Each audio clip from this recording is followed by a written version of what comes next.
Hello, this is Marc Tooley, editor of Providence, a journal of Christianity and American foreign policy. And today we have a very special conversation regarding the upcoming 75th anniversary of the atomic attacks on Hiroshima and Nagasaki. And my two conversation partners are two very distinguished scholars with special expertise on this topic. The first of whom is Father Wilson Miscamble, distinguished historian professor at the university at Notre Dame, who wrote an incredible book some years ago called The Most Controversial Decision.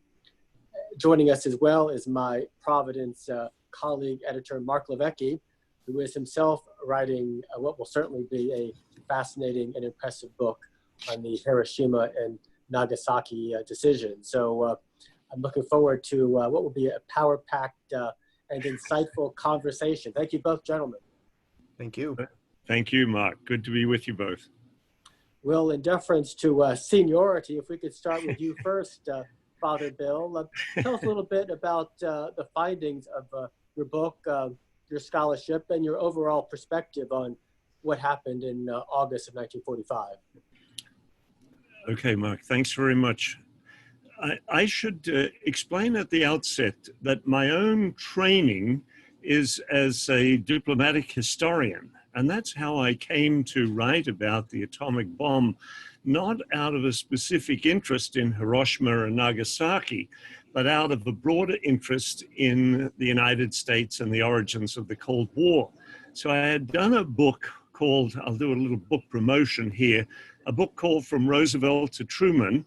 And I was looking at the transition from FDR to Harry Truman, etc., and its implications for American foreign policy. And of course, I had to engage in doing that book an argument that had been made by a group of historians, the so-called Atomic Diplomacy School. The foremost member, now a book written many years ago, a historian named Gar Alperovitz, wrote a book called Atomic Diplomacy. And he said, look, Truman reversed a successful policy that Roosevelt was pursuing with the Soviets because he got access to the atomic bomb. And the way Alperovitz presented it, the atomic bomb was used against a Japan that was on the verge of surrender.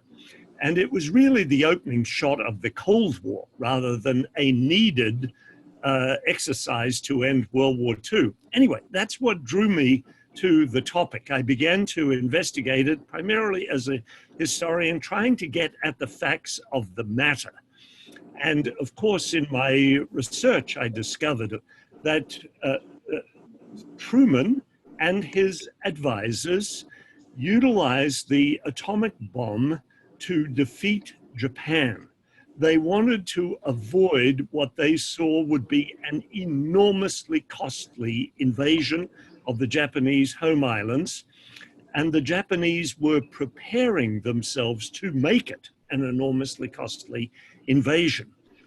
In the process of writing that book on the sort of diplomacy, the foreign relations, etc., I did engage in some reflection on the morality of the decision. I know we'll come to that. Mark is more expert, but my conclusion was there was no good way. There was no easy way to conclude the war against Japan if one was going to bring about the defeat of the Japanese Empire, which I might add was still occupying 2/3 of Asia, had large numbers of subject peoples, they were brutalizing them, etc., etc. So I concluded that Henry Stimson was right when he called the use of the atomic bomb the least abhorrent of the awful options. So that's how I came to it. I came to it out of my diplomatic history background, but also tried to wrestle with the moral questions, which have been disputed by a significant number. I'm more familiar with Catholic theologians who have criticized my perspective on this matter. But my reply to them is, you give me a better way to have ended this awful conflict which had taken so many millions of lives. And I'll shift my position. I'm yet to hear one. Thank you, Father Bill. Mark, what's the overall thesis of your upcoming book? It dovetails nicely with Father Bill's. In fact, in many ways, Father Bill's was a partial inspiration for it. One of the things that I appreciate with what he's just been saying is over and over again, he uses terms like abhorrent and awful and terrible. There's no rejoicing in our perspective on the fact that the atomic bomb was necessary and right. There's grief in that, but there's also a realistic and realist expectation or recognition that it was necessary. My book, I think, tries to take the moral argument, strictly speaking, a step further than I've typically seen it done. I think between Bill's book and other books out there by Winters and others, the historic job has been done. They've done an outstanding job of proving the necessity of the bomb and proving the inviolability of any other options. What I've wanted to do is to continue with kind of a long-standing gripe I have with Providence Magazine's patron saint, Reinhold Niebuhr, where Reinhold Niebuhr will say, there are times where the Christian responsibility to love and the Christian responsibility to be responsible sometimes conflict. And you can't do, in all occasions, both the law of love and the law of responsibility. And he takes this lesser evil option sometimes, saying that you can only do the best you can, and that sometimes you have to do things that incur moral guilt if you want to be responsible in the world. Now, I want to push against that a little bit and suggest that not only was the dropping of the bomb the least abhorrent, I want to say, and to be able to say it meaningfully, that given the alternatives and given the available options, it was the greatest good we can do. That the dropping of the bomb was not an exception to the law of love. It was an example of it, which seems grim and bizarre, but I think possible. It wasn't an exception to just war principles. It was an example of just war principles. So that's the direction that I want to take my book. I will beg the history. In chapter 1, I will refer extensively to Bill's work and the work that he refers to. And then I will take a just war view. I will talk about the responsibilities of sovereignty. I will talk about the just cause. I will talk about the end of peace. And under that rubric, why the unconditional surrender was appropriate. And then I will look at discrimination and proportionality, which I think is probably the heart of the complaint against our stance, in that the opposite view is very clear and very simple. One must never target innocent human beings. And so I will address that in the context of Hiroshima. Yeah. The most common objection among Christian thinkers to the Hiroshima and Nagasaki decision is of course that, as you just referenced, Mark, as they would phrase it, the targeting of non-combatants in both cities, and they would say that the argument that so many lives were saved, not just American and Japanese, but also, as Father Bill referenced, throughout Asia, especially Chinese lives saved by ending the war when it did end. They would label that argument as simply consequentialist, and that this consequentialist perspective does not override the core Christian teaching of avoiding the deliberate killing of non-combatants. Father Bill, what do you say to that objection? This is a case, of course, that has been well made in sort of Catholic circles, going back to Elizabeth Anscombe's critique of Truman, her opposition to Truman receiving an honorary degree at Oxford in the 1950s, and then that argument being taken all the way through to contemporary times. I've been engaged in some back and forth with Catholic ethicists about this matter. My response is there's a sort of effort made to focus only on Truman and the Hiroshima and Nagasaki decisions. The Second World War had devolved into an occasion of terrible brutality and violence. And from the British Air Force's initial decisions to respond to Nazi attacks on Britain, by responding with nighttime bombing, et cetera, the moral Rubicon, if you will, had been crossed where civilians were seen as, if you will, collateral in these conflicts. Civilian housing built around industrial complexes, et cetera, were going to be subject to bombing. So in the circumstances of Hiroshima and Nagasaki, I see them not as some sort of distinctive case where everyone has to focus on them, but we see World War II as involved in indiscriminate killing.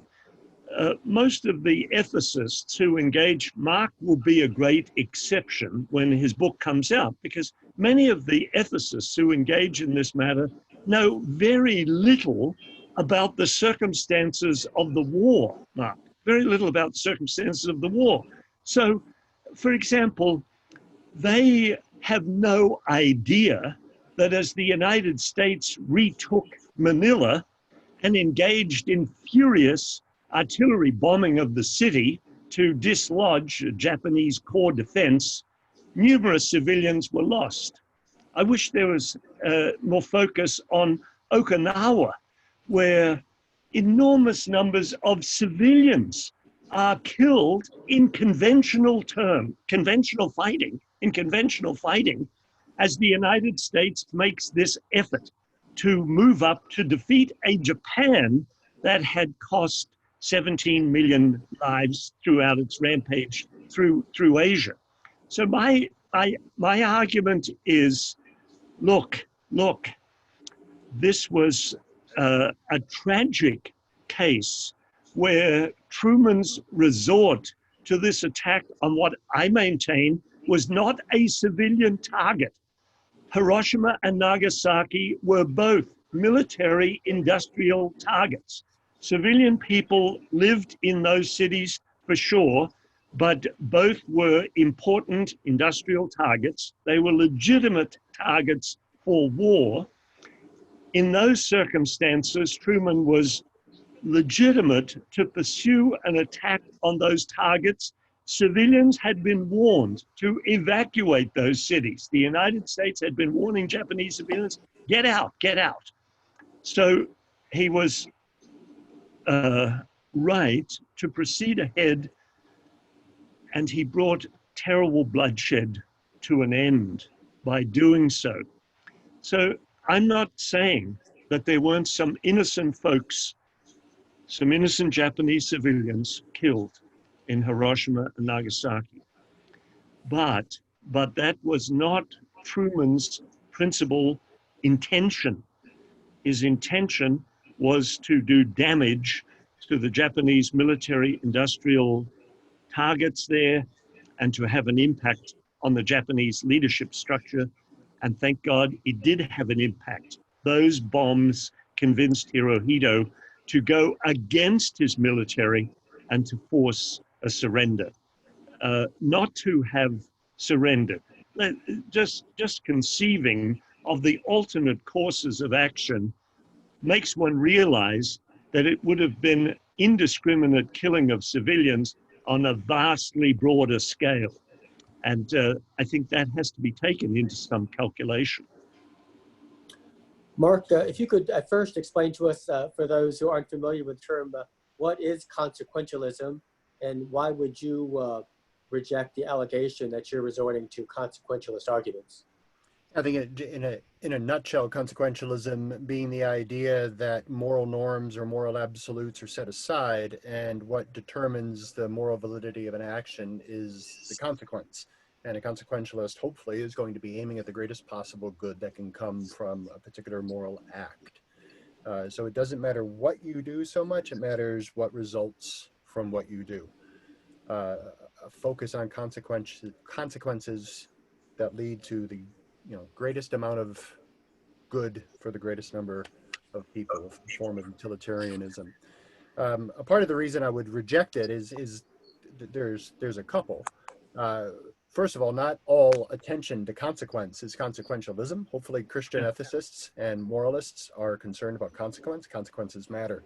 These aren't abstract consequences when we talk about whether or not to drop the bomb on Hiroshima, as Father Bill has pointed out.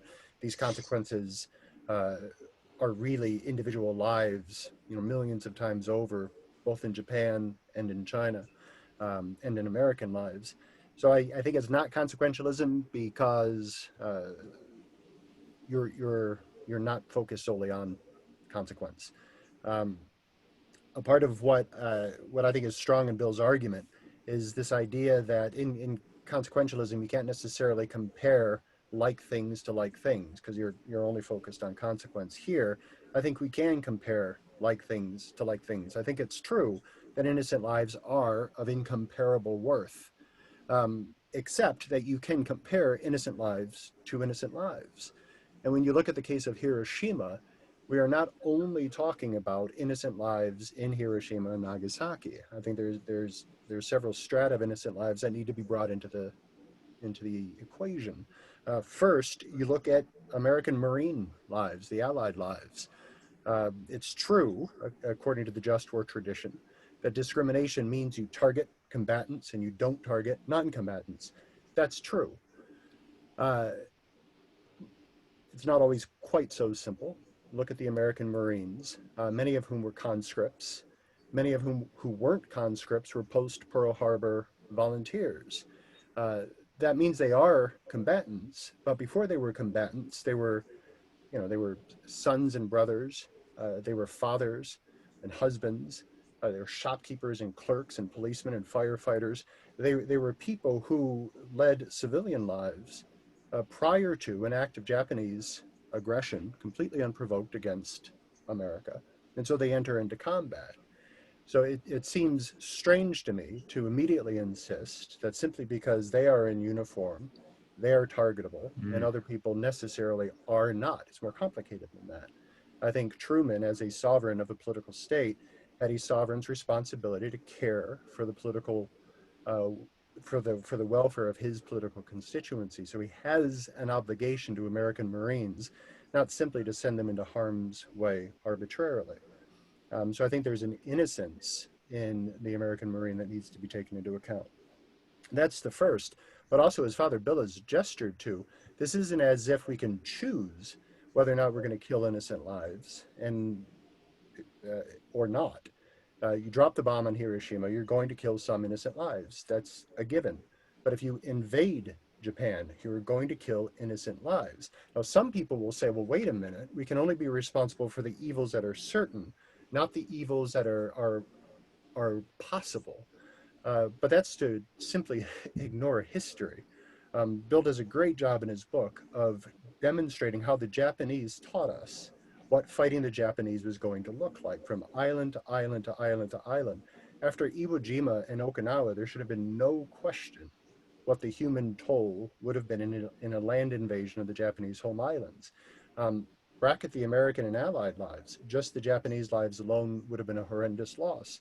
Their commitment to Ketsu-go, to universal conscription and radical defense, they were not going to roll over.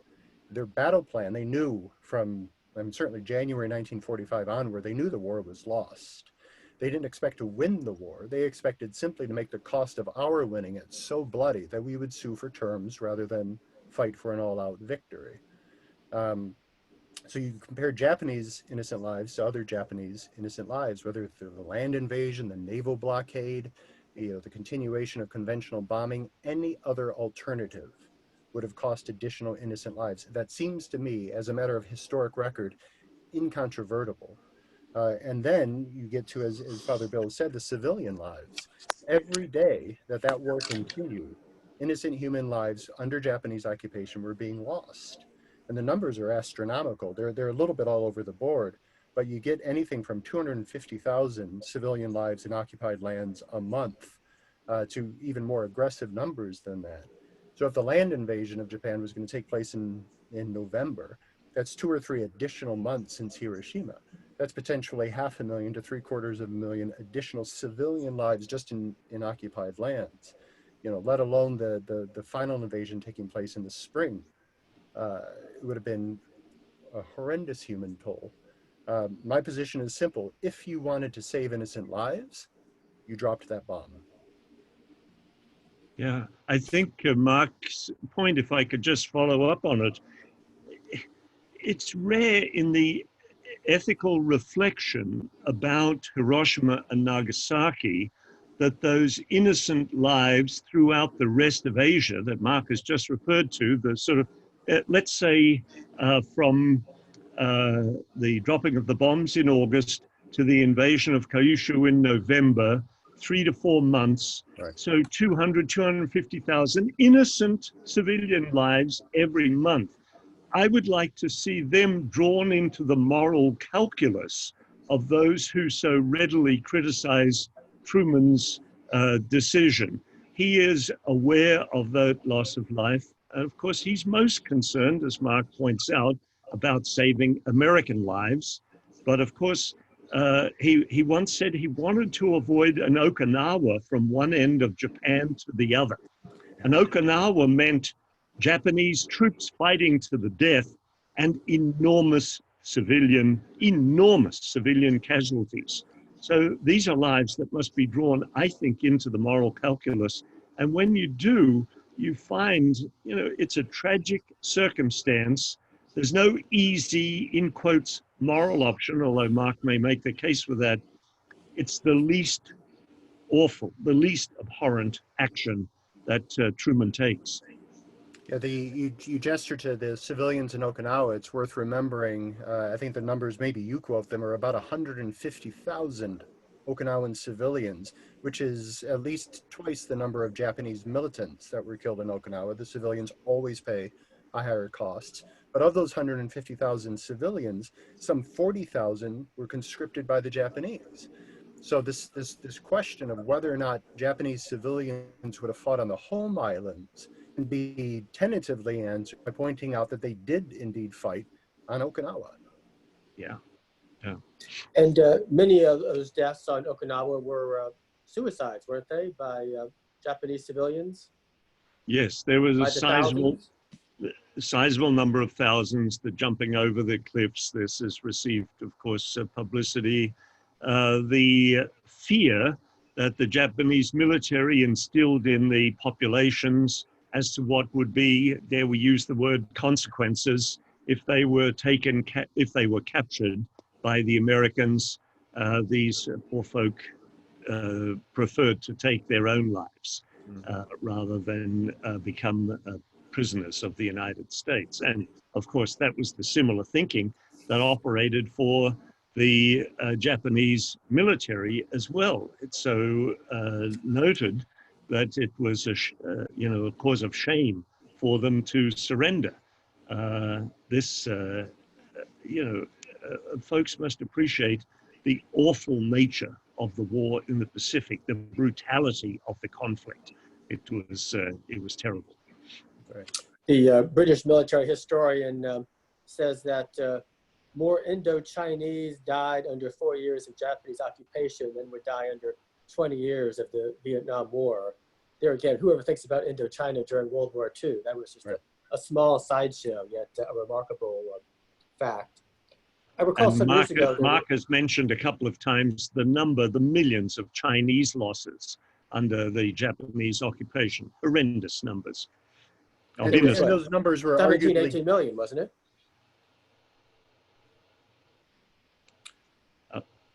I recall a ceremony commemorating Hiroshima and Nagasaki some years ago. It was a Christian ceremony involving, as I recall, some Japanese Christian clergy, including an Anglican priest who was Japanese, who stated that the dropping of the atomic bombs had both been a divine judgment on Japan for its crimes of occupation throughout the war, but also the bombs had been a liberation for the Japanese people from their militarist and repressive regime. Two remarkable assertions you would not expect from a Christian clergyman, but I thought they were pretty profound. Mm. there's no doubt that the bombs caused the Japanese occupation, the occupation of Japan, to develop in a quite different way than I think it would have had there been land invasions and vicious fighting and so forth. With Hirohito's intervention, his request for surrender, there was something of a docility about the occupation of Japan and a willingness.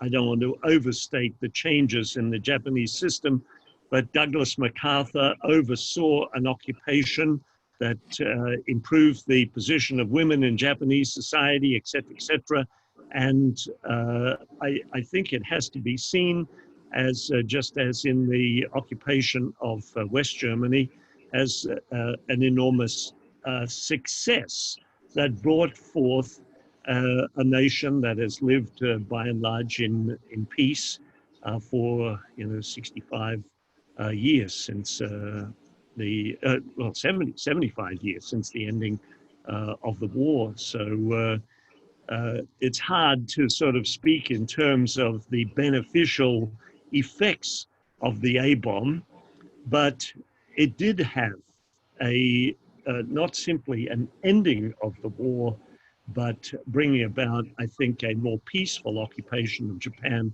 than would otherwise have been the case. And that's certainly right.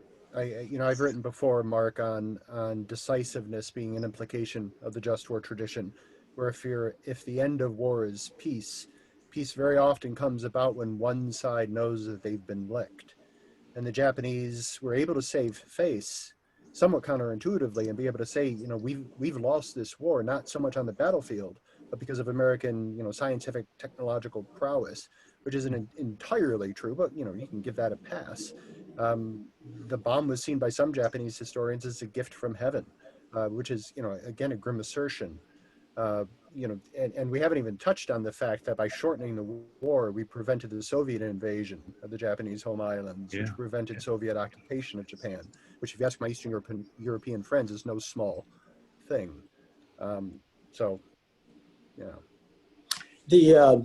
There's almost a consensus, at least among Christian thinkers who address the topic of Hiroshima and Nagasaki, that the bombings were morally incorrect from a Christian ethical and theological perspective. And often they will cite the just war tradition, but to me it often seems somewhat disingenuous in that many of these thinkers and critics are not themselves exactly ardent in their commitment to the just war tradition. So do you think it's fair to say that so much of this critique of the atomic decisions is a little bit premised on at least a soft underlying pacifism overall? And is there also an anti-Americanism there that influences these perspectives? Mark? Yeah, you know me, I'm always going to see sort of those two sort of specters behind an awful lot of this. I think that plays into it for sure for some. I think in some ways, theologically speaking, ethically speaking, those are the least interesting aspects to this. Those are sort of old hat. I think some of the fellow Catholics that have taken Bill on, I don't know whether or not there's a pacifist tendency. I suspect there's not an anti-American tendency, but in some of them, it's a resolute belief that Christians must strive toward moral perfection, and so it's a very, I think, sincere decision to pursue what I would call personal piety over what I would then say is a sense of duty and obligation to the conditions of history. So I sometimes posit it as, I think, an unfortunate choice being made between piety over shalom. If shalom is comprehensive welfare, running in all directions, I think Christians have a tendency in some of these moments of hard moral conflict to choose what is right for me to do, rather than what right circumstances come out of this. How can I move present circumstances closer to the way things ought to be in terms of God's designs for the world, rather than further away from the way things ought to be. I think Dietrich Bonhoeffer, Reinhold Niebuhr certainly felt this tension. For them, they would say you can't go through history without guilt if you want to be responsible. I move a little bit away from that, and I think, one can do evil without necessarily being complicit in moral evil. There is moral and non-moral evil and all of that. So I think sometimes the motivation is a pious Christian one. I still think it's unfortunate. I think, Mark, that you are onto something with, I call it a kind of a functional pacifism Mm. that many of the critics of Hiroshima and Nagasaki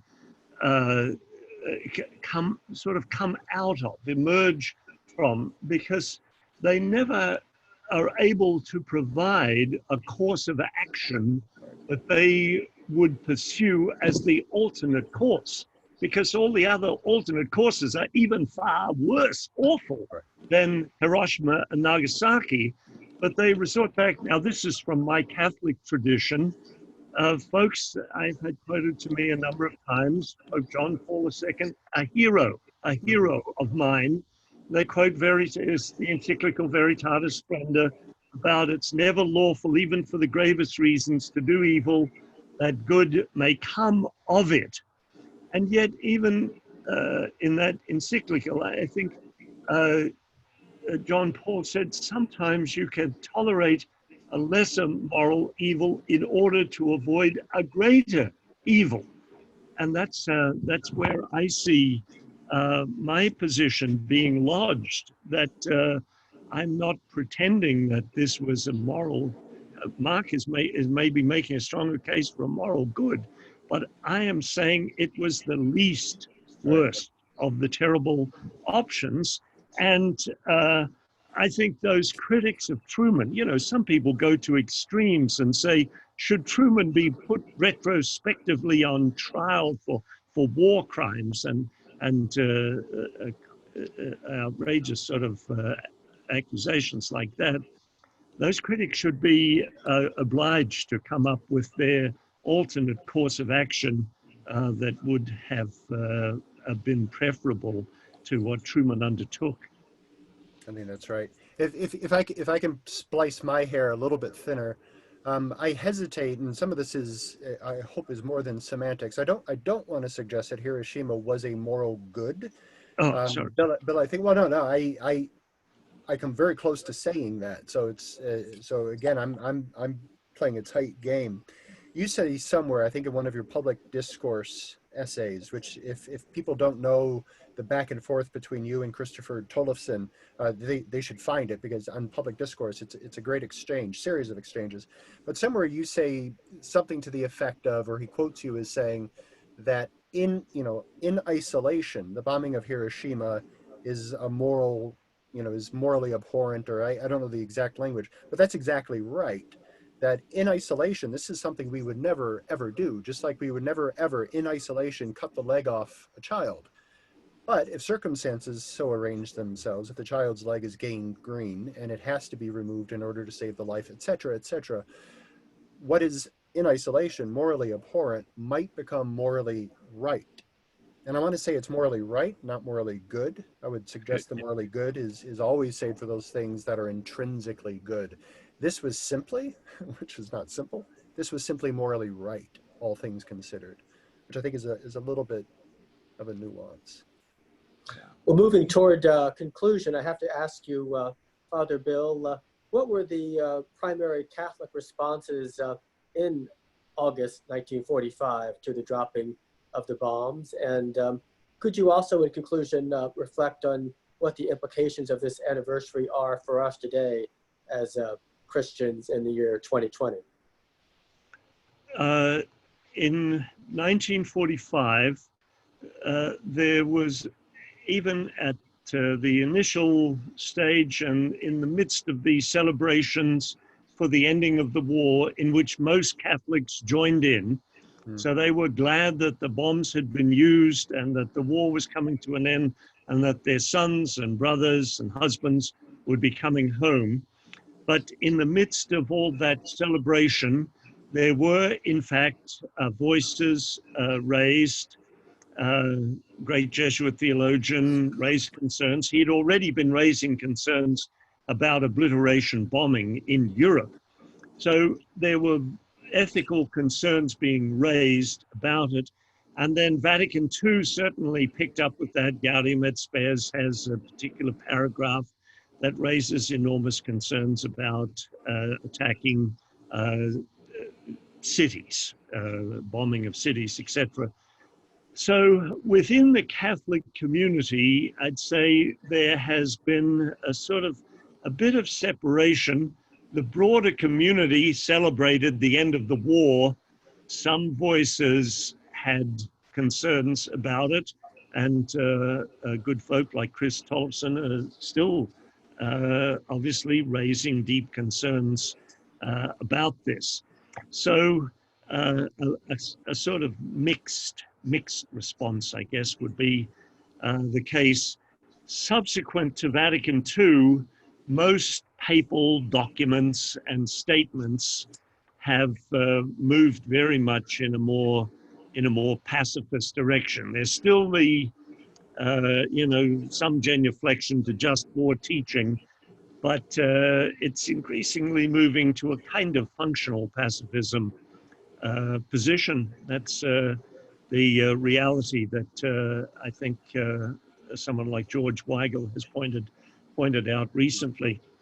Now, as to the implications for the 75th anniversary, I would hope that people might learn more about the circumstances that caused Truman to make this decision, and rather than engaging in just sort of a kind of somewhat moralistic criticism, that people might come to think more carefully about why Hiroshima happened, know more about the awfulness of World War II, and maybe have some sympathy for Truman, who, as American presidents go, was a person of faith and a decent man.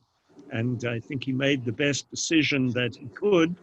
And I would hope that folks would appreciate that reality, and that the event is not something to be celebrated, as Mark and I talked at the outset. It's something to be regretted that the bombs had to be used, but we should appreciate the benefits of their being used and the lives saved because of them. And Marc LiVecche, in conclusion, what moral and theological lessons do we have today from this commemoration? I mean, for me, Bill has touched on this a number of times. To me, the good news has to have something to say to the way that life is lived. We can't think Christianly if we're thinking only in the abstract. And I know that several of Bill's interlocutors would deny speaking in the abstract, but when they don't consider the alternatives to the dropping of the bomb, and they simply condemn the dropping of the bomb out of hand and pose no alternatives, I think they are speaking abstractly. They'll claim that they don't have the responsibility to posit alternatives. They'll claim that they don't have the military expertise, but none of that is necessary. Bill and numerous other people have laid out the alternatives and explained some of the costs of those alternatives.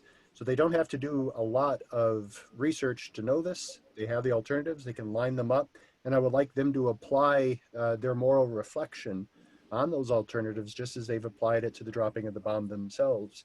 Because if our theologians ought to be doing anything, they ought to be helping Christians live life according to the way God wants them to live. Christian ethics is lived where life is lived. That's the job of the ethicist. So,